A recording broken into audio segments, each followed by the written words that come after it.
Bang, agendanya hari ini terkait apa ya, Bang?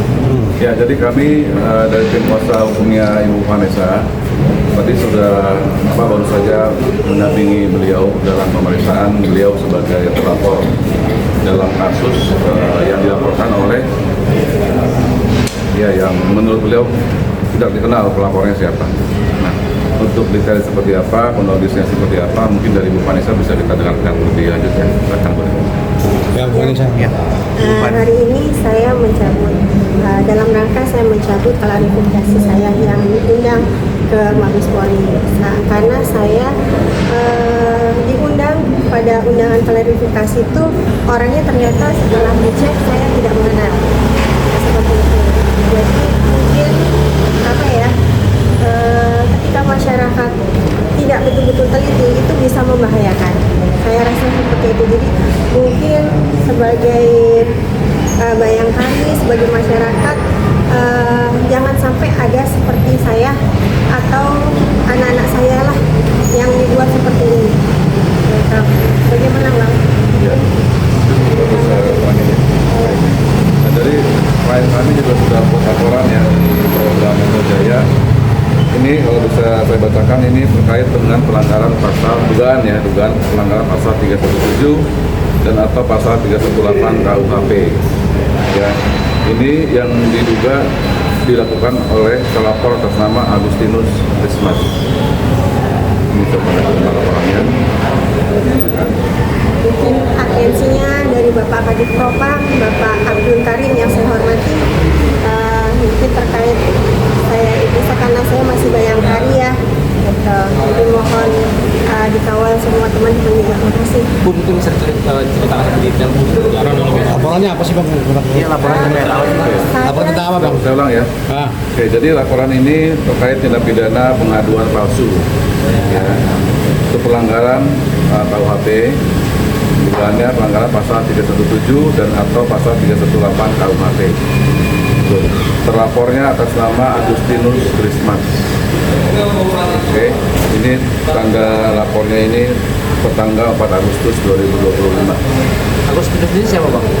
Agustinus Rismas Ini saya laporkan balik gitu, karena saya diundang klarifikasi atas saya dilaporkan dengan orang yang tidak saya kenal. Jadi karena warga negara yang baik, saya ada klarifikasi. Cuma karena saya merasa saya tidak kenal, jadi saya melakukan pelaporan balik. Dilaporkan terkait Saya dilaporkannya terkait pasal 266 pemalsuan identitas palsu. Ya. Jadi ibu ini dilaporkan oleh yang bersangkutan di Mabes Polri dengan dugaan itu pasal 266 KUHP tadi ibu bilang. Nah, kemudian ibu ini melaporkan balik lapor di Polda Metro Jaya. Ini laporannya seperti ini. kejadiannya udah lama, baru ini kejadiannya. Kejadiannya kurang lebih sudah sekitar kapan Bu ya? Tanggal 20 Juni. 20 Juni 2025 ya.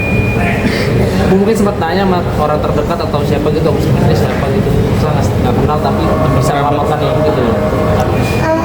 Saya nggak kenal gitu. Jadi ketika saya dikasih klarifikasi dipanggil ke Mabes, hanya saya itu itikat baik sebagai warga negara yang harusnya dipanggil harus menghadap ya, bahasa seperti itu. Tapi saya tidak mengenal. Tapi tanggapan dari pihak saksi ini sebagai pihak yang melakukan ini ada koordinasi atau komunikasi?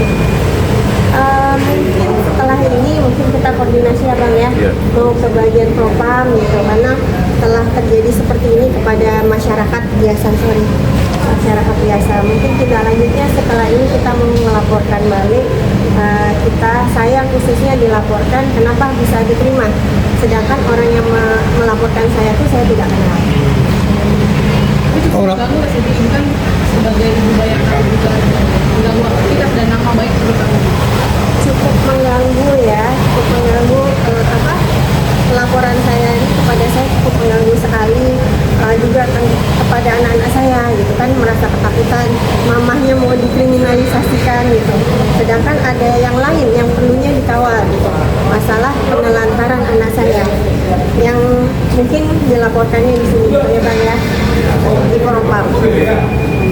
Berarti ada ancaman. Respon dari suami gimana? Respon dari suami nggak ada. Ya, karena kebetulan suami memang bertugas di sini, seorang kombes gitu. Ini ada penelantaran anak yang tidak diproses-proses hingga sekarang.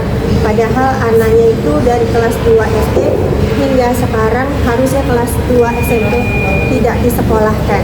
Jadi telah terjadi penelantaran anak yang luar biasa ya. Jadi saya di sini berjuang untuk keadilan seorang anak, juga sebagai ibu saya berjuang. Anaknya sampai berjualan itu ya? Saya sih untuk meneruskan hidup ya, mungkin di beberapa yang lalu tuh saya sampai harus berjualan ayam bakar gitu secara online ya, karena meneruskan kehidupan, karena saya tuh memerlukan administrasi sekolah buat anak saya. Tapi hingga saat ini saya sudah laporkan dari 3 tahun yang lalu tidak diproses suami saya, atau bagaimana tidak diproses. Malah saya mendapatkan ada dilaporkan dengan orang yang tidak saya kenal. Bu, menurut Ibu ada indikasi juga dari suami juga masih orang yang Dugaan perselingkuhan itu gimana?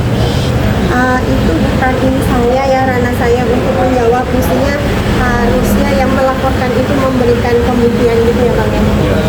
Itu kan beban pembuktian ada di pelapor. Sampai sekarang anak masih sekolah. Itu yang saya bilang tadi, anak saya tidak bisa sekolah karena ditelantarkan ayahnya. Kebetulan seorang yang bertugas di Mabes Polri.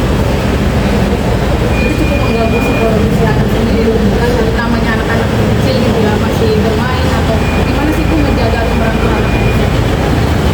Itu sebenarnya saya sih yang luar biasa terganggu. Makanya saya mohon atensinya agar masalah ini, penelantaran anak, juga masalah yang tadi saya dilaporkan, tolong dikawal, karena saya, keluarga saya, anak saya sampai ketakutan menghadapi ini semua. Itu aja ya Bang. suami Ibu berarti masih aktif di sini ya? Masih aktif di sini, kebetulan ada di Banten. Jabatannya Bu? Kombes di Banten kan. Oke. Langkah selanjutnya gimana Bu? Ya, kita terkait dengan laporan ini, kita menunggu ya, dan itu kita akan follow up ke depannya seperti apa, langkah-langkah dari pihak kepolisian seperti apa, dan juga terkait dengan laporan kami di Propam juga pasti kami akan follow up segera ya. Terima kasih. Oke. Kita foto dulu Bang. Kita foto. Itu kan. Kasih unjuk Bang laporannya Bang. Kasih dulu Kak. Satu, dua.